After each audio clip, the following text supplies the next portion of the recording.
안녕하세요. 역사를 전하는 박사입니다. 오늘은 정우의 기원을 쓴 찰스 다윈에 대해서 한번 알아보겠습니다. 찰스 다윈은 영국 수주 메리에서 부유한 의사의 아버지 로버트 다윈과 도자기로 유명한 에드워드 가운 출신의 어머니 수지나 다윈 사이에서 둘째로 태어났습니다. 아버지 집안과 어머니 집안 모두 유복한 가정이었습니다. 할아버지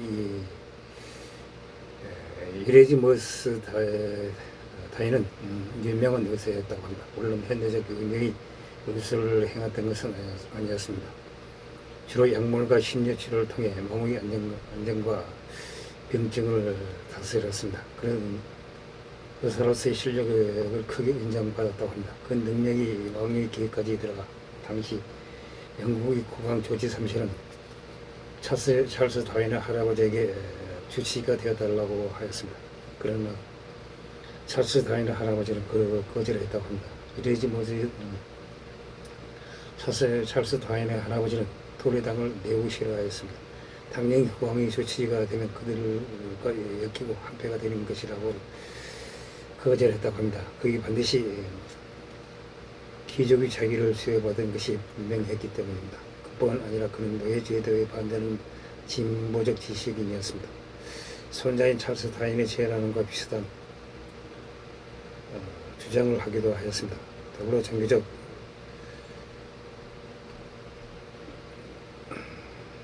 정규적으로 사람의 신분을 가르는 것은 어리석다면서 기독교 주례를 비난하다가 파문당하기도 하였습니다. 당시뿐만 아니라 현대까지 이름을 남긴 현명한 학자들과도 거래할 정도로 존경과 인정을 받았습니다. 별다른 불편을 겪지 않았고 그걸 자랑하며 당당하게 지냈다고 합니다. 그의 혁신적인 주장은 당대에 묻혀졌습니다. 손자인 찰스 다윈은 엄청난 유명세 때문에 오히려 불이익을 받기도 하였습니다. 이러한 사상이 집안의 밑거름이 되어 손자 찰스 다윈이 그런 이론을 펼 수 있었던 만큼 지금은 상당히 재점되고 있습니다. 찰스 다윈은 할아버지 자신의 아들도 의사가 되기를 바랐습니다. 찰스 다윈의 아버지 찰스 로버트 다윈의 아버지 로버트 위링 다윈은 이런 아버지의 바람대로 훌륭한 의사로 성장할 수 있었다고 합니다. 경제적인 성공보다는 사회적으로 성공한 할아버지와 달리 아버지는 사회적뿐만 아니라 경제적으로도 크게 성공하였습니다. 스레즈베리는 잉글랜드 수련서주의 주도입니다. 당시 로버트는 스레즈베리의 사버린 사람을 소유한 대지주였습니다. 그는 대부업이나 부동산업 등을 통해 재산을 크게 키웠으며 그의 집안 마운트에 드나드는 사람들은 학적인 상담을 받기 위해 드나드는 사람이 있었지만 금전적인 거래나 기타 상담을 위해 드나드는 사람이 많았다고 합니다. 로버트 찰스 다윈의 아버지 로버트 다윈은 고집이 있지만 원한 아버지의 상을 인물이었다고 합니다. 자신의 생각도 아이들이 움직여주기를 바랐지만 강요하거나 험하게 다루지는 않았다고 합니다. 여기서 아이들이 혹시 비틀어지지 않을까 하는 의도 있었습니다. 저녁이면 아들인 찰스 다윈과 함께 마차를 타고 산책하며 세상의 여러 이야기들을 해주곤 하였습니다. 그러다가 이야기가 끊기면 찰스 다윈은 자신이 관찰한 여러 가지 이야기들로 남은 부분을 채웠다고 합니다. 찰스 다윈의 어머니 수제나 다윈도 상당한 상류층 가문 출신으로 도자기로 유명한 에드워드 가문의 사람이었습니다. 조시아 에드워드가 수제나의 부친으로 찰스 다윈에게 여쭤보입니다. 두 가문은 학문적, 사상적, 경제적 교류가 많았다고 전해지고 있습니다. 그러나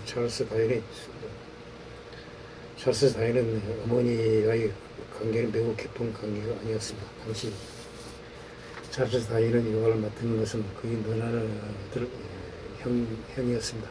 그가 부모님과 만나는 시간은 저녁 1시간 정도였다고 합니다. 게다가 찰스 다윈이 어머니 수제나와 사별한 것은 7살 때였습니다. 그 어머니의 사랑을 기억하기는 너무 어린 나이였습니다. 실제로 찰스 다윈은 그의 어머니는 수제나에 대해 가진 계획이 없다고 해고하였습니다. 다만 기억나는 것은 어머니가 죽던 날 자신과 누나가 매우 크게 울고 있었다고 합니다. 하루 종일 그랬었다고 해고하고 있습니다. 아버지는 미국 다른 여자에게 관심을 가지지 않았다고 합니다. 아버지 스루지 베리 로버트는 스루지 베리 한 곳에 더 마운틴이라는 집을 짓고 살았습니다. 뒤편에 작은 개천이 있었습니다. 집을 조금 벗어나면 숲이 있었습니다. 찰스 다윈은 이 개천과 숲에서 여러 생물을 관찰하거나 채집하였습니다. 그 집에는 작은 다용도 실도 있었습니다. 찰스의 행인이 이레지모스와 함께 과학 실험을 하며 광물에게 기초적인 관심을 가졌습니다. 다용과 실의 반대편에는 작은 원시 있었습니다. 이것은 아버지의 취미였습니다. 다양한 식물을 기르고 상생 기록하는 것을 꾸준히 하였습니다. 자연스럽게 아들 찰스 다윈과 아버지의 취미를 따라 하였습니다. 지금까지 지원해지는 찰스 다윈의 노트에는 이런 어린 시절의 날씨와 식물의 길이, 모양 등을 기록한 내용이 자세하게 기록되어 있습니다. 찰스 다윈의 이러한 취미들은 그가 죽을 때까지 평생 이어졌습니다. 훗날 정오의 기원을 출발하는 데 매우 큰 역할을 하였습니다. 집안에서 다윈의 학문 연구에 대한 자금 지원을 해주었습니다. 이러한 집안의 가풍은 다윈이 어진 성품과 식물학 분야에 자연스럽게 관심을 가지기 위해 성장하는 바탕이 되었습니다. 찰스 다윈은 1817년, 1825년께 초중등 교육을 받았습니다. 초등학교와 중학교 시절 다윈이 다녔던 수즈베리 중심에 위치한 수즈베리 학교였습니다. 하지만 다윈은 학생들이 재능과 개성을 살리지 못한 암기 위주 권위적인 교육 때문에 수업에 집중하지 못했다고 합니다. 자기 공부에도 소질을 보이지 못했습니다. 성적은 형편은 없었다고 합니다. 특히 라틴어나 고전 공부와 같은 당시 대학에 들어가기 위해 꼭 필요했던 과목들은 굉장히 못했다고 합니다. 그런 이유로 꼭 선생님에게서 심한 욕을 듣기도 하였습니다. 이 사실을 붙인 아버지가 직접 통보를 받기도 하였습니다. 하지만 집안에서는 그런 다윈을 꼬집지 않고 집에서 자유로운 복습과 예습을 권장하였습니다. 찰스 다윈이 어릴 때부터 많은 사람들 앞에서 나서기를 똑바로 하고 훗날 어른이 되어서도 논쟁에 나서 무척 당황해한 버스를 어릴 적 교육 여파가 컸다고 합니다. 하지만 그는 그에게 아버지나 나와 달리 매우 당찬 성격의 형 이즈메르 다윈은 그런 걸로 부끄러울 필요가 없다고 위로하였습니다. 그를 아껴줬다고 합니다. 로버트 어린 다윈은 이 학교에서 찰스를 계속 넘겨두는 것이 그다지 좋지 못한 영향을 끼친다고 생각하였습니다. 이제르지모와 함께 공부를 하고 찰스를 에든버러로 보냈습니다. 1825년 찰스 다윈은 자유로운 분위기의 에든버러 대학에 입학하였습니다. 당시 에든버러 대학에서는 해부학계 유럽 전역의 명성이 높았습니다. 찰스 다윈의 집안은 매우 부유하였으므로 스코틀랜드로 유학을 보내는 것이나 마찬가지였습니다. 하지만 다윈은 여기서 1827년까지 공부하다가 자퇴하였습니다. 여기는 몇 가지 이유가 있었습니다. 대학교에서는 지금의 민간사회와 비슷하게 운영됐는데 학생들은 강의를 듣기 위해 대학에 돈을 내는 것이 아니라 강사에게 직접 지불하였습니다. 강사는 그 돈으로 생활비 등을 충당하였으며 당연히 돈을 벌기 위해 소위 돈이 되는 강의를 하기 위해 노력할 수밖에 없었다고 합니다. 그러나 이런 경력에서 자유로운 강사들이 있었는데 그 강사의 과목이 필수 과목으로 지정된 경우가 있었습니다. 이런 경우 기본적인 학생 수가 보존되므로 어떤 강의를 해도 문제가 될 것이 없었습니다. 대충 강의하는 교수들이 나타났습니다. 이런 대충 강의하는 교수들 중에는 심지어 그의 아버지가 강의하던 강의를 그대로 읽는 교수도 있었다고 합니다. 그래도 수업이기 때문에 따라가려던 노력에 봐서나 다일은 인에 지쳐버렸습니다. 그가 들었던 해부학 수업이 있었습니다. 해부학으로 유명한 에든버러 대학교의 해부학 수업은 강사가 실제 사람 실체를 가지고 해부를 하면서 진행되었습니다. 찰스 다일의 강의를 담당하는 교수가 능력이 부족하여 좋은 실체를 보여오지 못하였습니다. 이는 당시 스코틀랜드 분들이 바뀌면서 해부용 시설을 쉽게 구하기 어려웠습니다. 당시 해부학자들은 남몰래 묘지에서 죽은 지 얼마 안 된 시신을 파오는 도굴꾼들과 거래하는 것이 관행이 되었습니다. 왕자에 대한 존중의식이 점점 높아지면서 도굴꾼들이 활동하기 어려워졌습니다. 다인이 소망하던 시가 해부학 수업에 사용하던 시체는 온전한 시체라기보다는 방부제에 절여진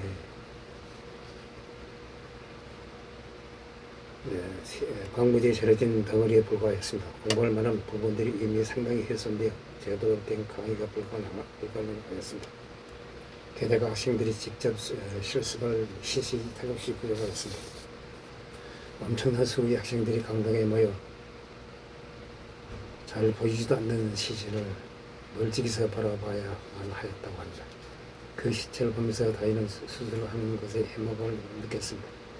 설상가상을 교수의 강의라까지 보지 않아 찰스 다이는 이 수업을 굉장히 싫어했다고 합니다. 그 당시에는 마취하기 등장하지 않았다는 정도의 야망을 주었습니다. 수술을 하며 엄청난 고통을 겪는 환자들의 모습을 보고 의사가 되어서 저런 수술을 해야 한다는 것에 큰 회의감을 느끼게 된 것입니다. 공부한 환경에서도 적응하기 힘들고 공부를 열심히 해도 의사가 되어 해보나 수술을 해야 한다는 것에 찰스 다이는 정말로 의사가 되기 싫었다고 합니다. 다이는 점차 자신이 의사가 되어 생기를 책임질 필요는 없다고 생각하게 되었습니다. 결국 그는 의사가 되는 것을 포기하고 1827년 에든버러 대학교를 자퇴하였습니다. 그는 의사가 되는 길보다는 성공의 신부가 되는 길이 낫겠다고 생각하였습니다. 아포트 어린 다이는 아버지는 이런 아들의 생각을 받아들여 찰스는 케임브리지 대학교 크라이트 컬리지 신학과에 입학하게 되었습니다. 학교를 자퇴하기 전 찰스 다이는 아버지와 함께 폴리나리안 학회에서 소속되어 있었습니다. 이 학회는 에든버러 다니는 학생들이 모여서 서로 읽은 것을 발표하고 함께하는 모임이었습니다. 아버지는 찰스 다이언의 동료와 같은 존재였습니다. 찰스에 비해 아는 것이 많고 연구과 방법을 잘 알고 있을 뿐만 아니라 젊은 과학자들과 명성을 잡고 있었습니다. 이내 찰스 다이언은 아버지의 조수와 같은 역할을 하게 되었습니다. 그들은 함께 해양의 무척주 동물들을 연구하였습니다. 찰스 다이언은 이때 해밍을 다루는 법을 배웠습니다. 연구를 통해 아는 지식이 크게 늘어났으면 당연한 이야기입니다. 이때 이미 다이는 진화론에 대한 생각을 어느 정도 가지고 있었습니다. 당시 도서 대출 목록이나 그가 남긴 글을 보면 희한한 사상을 가졌던 할아버지 저서들을 읽어보고 왔음을 명확합니다.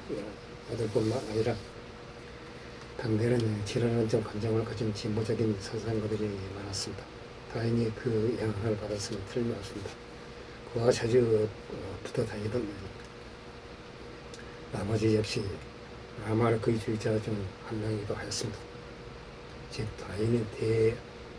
다인이 대학생인 시절부터 진화하는 개념은 낯선 개념이 아닌 학계 제시인이 떠오르는 연구 분야였습니다. 많은 가사들이 나오던 시점이었습니다. 의대 재학 시절 유명한 연쇄살인이 엮인 적이 있었습니다. 이 당시 연고 없는 노숙자나 극빈층을 골라 살해한 뒤 자연사를 이장해 에든버러 의대 해병 시절로 받은 윌리엄 버크와 윌리엄 헤어를 자주 만났습니다.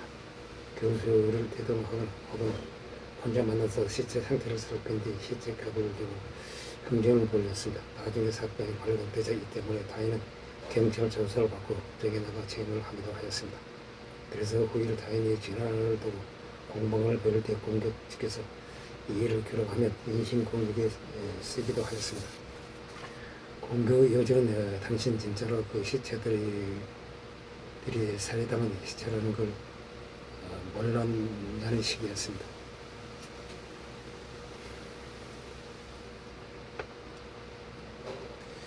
다인이 살해당한 시체인 걸 눈치채고도 사는 것처럼 묘사되었습니다. 에든버러 대학교에서는 자퇴한 후 찰스 다인은 1827년에 캠브리지 대학교 크라이스트 컬리지에 입학하여 1831년에 졸업했습니다. 하지만 다인이 본인은 에든버러에서 그랬던 것처럼 자신이 배워야 하는 과목에는 그다지 관심이 없었습니다. 교회에서의 산목보다는 박물학에 관심이 많았습니다. 친척 형님 부수와 함께 곤충을 잡으러 다니거나 존 스티븐스 헤슬러의 식물학 강의를 꼬박 챙겨 들었습니다. 다인의 열정과 지적 능력 그리고 다인의 가문은 찰스 다인이 헤슬러의 종교를 받게 하는데 충분하였습니다. 이내 찰스 다인은 헨슬러와 많은 이야기를 나누게 되었습니다. 헨슬러는 다인이 강문학과 제자를 보면 훌륭한 박물학자가 될 것이라고 생각하였습니다. 같은 대학의 에든 세지고의 교수에게 글을 소개시켜 주었습니다. 지지라고는 잘 모르는 자신보다는 에든 세지고이 더 자고하다고 판단하였기 때문이라고 합니다. 이렇듯 찰스 다인은 캠브리지대에서 4천년 복수 교수는 헨슬러와 세지에게 건축학, 식물학, 박물학, 지질학과 같은 박물학의 여러 지식들을 배우게 되었습니다. 현대 식물학에 있어서 매우 중요한 사건을 만들어냈습니다. 찰스 다윈이 캠브리지 대학교를 졸업한 해인 1832년 12월 27일 영국 해군이 탐선 버글함을 타고 약 5년 동안 탐사 여행을 했다는 것은 잘 알려진 사실입니다. 당시 그런 생물학자로서 성장한 게 아니라 지질학 탐사와 과학 발견 수집을 원하는 로버트 피치로의 함장과의 직접 욕심에서 승산했다고 합니다. 영국 해군은 세계 각지의 여러 탐험선들을 파견해서 측량과 과학 연구를 시키고 있었습니다. 피치로의 함장의 비글함도 그중 하나였습니다. 비글함은 과거의 연구 목적으로 출항하였다가 긴 항해 속에 여러모로 전임 한 명이 자살하고 말았다고 합니다. 새로 그 배에 합류하게 된 피치로이는 선배의 전철을 피하고자 젊은 의사나 과학자들을 태워 교류하기를 위하여 캠브리지 대학교 헨슬러에게 그런 사람들을 참 편지를 보냈습니다. 헨슬러는 곧바로 찰스 다인을 쫓아갔습니다. 22살의 찰스 다인은 비글함에 승선할 수 있게 되었습니다. 다인의 그 자리는 무보수였지만 한계 끝에 수집해 온 진경 물건들을 팔면 돈이 될 것이라고 하였습니다. 장거리 항해가 굉장히 위험한 관계였으므로 제정신, 영국인 의사 박사들 모두 오기를 적었습니다. 그런데 찰스 다인은 젊은 나이에 폈기 때문인지 이 자리를 뭣도 모르고 학구적인 욕심으로 타게 되었다고 합니다. 영국 플리머스 항에서 출한 브라질 사우바도로 한 리우데자네이로 우루과이 몬테비데오 포클랜드에서 남아메리카의 남들을 돌아 칠레 팔파이소 에콰도르 갈라파고스 제도 태평양 횡단 뉴질랜드 오스트레일리아 시드니 아프리카 남단을 돌아서 대서양의 아시안선 섬을 다시 브라질 사우바도로 간 영국 콜레를 팔면서 도착 당시 항해 교수로서는 이 정도 항해를 하면 살아 돌아올 확률이 반 정도였다고 합니다. 5년간의 모탐에서 무사히 돌아왔을 때 찰스 다윈은 이미 엄청난 유명의 인사가 되어 있었습니다. 그가 탐하며 기록한 것들을 정보를 통해 영국에 지속적으로 보내했습니다. 시일학, 황무학, 생물학 등 자세하고 다양한 새로운 지식이 사람들은 어느새 다윈이 보내는 다음 정보를 기다리게 됐다고 합니다. 집에 돌아온 찰스 다윈은 세계 일주 탐에서 수입한 많은 자료들을 정리하면서 결과 보고서 작성에 나아갔습니다. 1837년 다윈은 이른바 적색 메모장의 최초로 종의 변화에 관한 작성을 기록하였습니다. 1839년 1월 훌륭한 소수이자 의사 천인 에마 에지워드와 결혼을 하였습니다. 한국 여행에 관한 보고서를 출판하는 등 활발한 학문 활동을 하였습니다. 지금도 세계적으로 유명한 에지워드 도자기 회사를 운영하는 에마의 지방과 다윈의 지원 모두 부여하였습니다. 다윈은 학자로서의 연구 활동에 집중할 수 있었다고 합니다. 1840년 혁명학에 관한 최초의 연구소 상호초의 우주화 분포를 발표하였습니다. 같은 해에 정오의 발생에 관한 작성을 하였습니다. 1844년 하산대의 지질학적 관찰을 출판하였습니다. 1846년 비글함에서 얻은 자료를 바탕으로 남미의 지질학적 관찰을 발표하였습니다. 활발한 학문 활동은 다른 혼자서 이룬 것이 아니었습니다. 독일어 5개의 언어에 능통한 부인 에마의 번역 활동을 받아서 이룬 것이었습니다. 찰스 다윈은 흔히 지나음에 인호를 정리한 책락처럼 알려져 있어서 당시 일부 보수 언론들은 다윈을 원숭이에 빗대는 정도였습니다. 하지만 그런 남아메리카 여행 당시 백인들이 흑인 노예제도의 개판에 노예제도를 반대하기도 했습니다. 그런 남아메리카 여행 당시 피츠로이 혁명과 노예제도 문제로 논쟁을 벌인 적도 있었습니다. 갑자기 노예들이 행복하냐는 질문에 대해 모두 그렇다고 대답하고 하자 다윈은 이에 대해서 만약 돈이 없는 것에도 그런 말을 하겠느냐고 응수했다고 하였습니다. 백인 주인들의 노예들을 학대하는 노예제도를 싫어했으며 반대했다고 합니다. 다윈이 이를 곡해한 결과이긴 했으나 허버트 스펜서가 사회 진화론을 주장한 것도 이런 생각의 연장선이었습니다. 그리고 피츠로이는 뒷날 뉴질랜드 2대 총독으로 부임했을 당시 백인들의 심장으로 인해 고통받던 마오리아족들의 권리를 최대한 인정해 주려고 한 바도 있습니다. 또한 자신의 생물학적 진화론과 깊이 연관되어 있는 사회 진화론을 주장한 허버트 스펜서에 대해 그의 이론을 과학적 측면에서 전혀 가치가 없다며 신랄하게 학봉을 가했다고 합니다. 이상 종의 기원에 대해서 유명한 찰스 다윈에 대해서 알아봤습니다. 풍시 부정합니다. 양해 부탁드립니다. 감사합니다.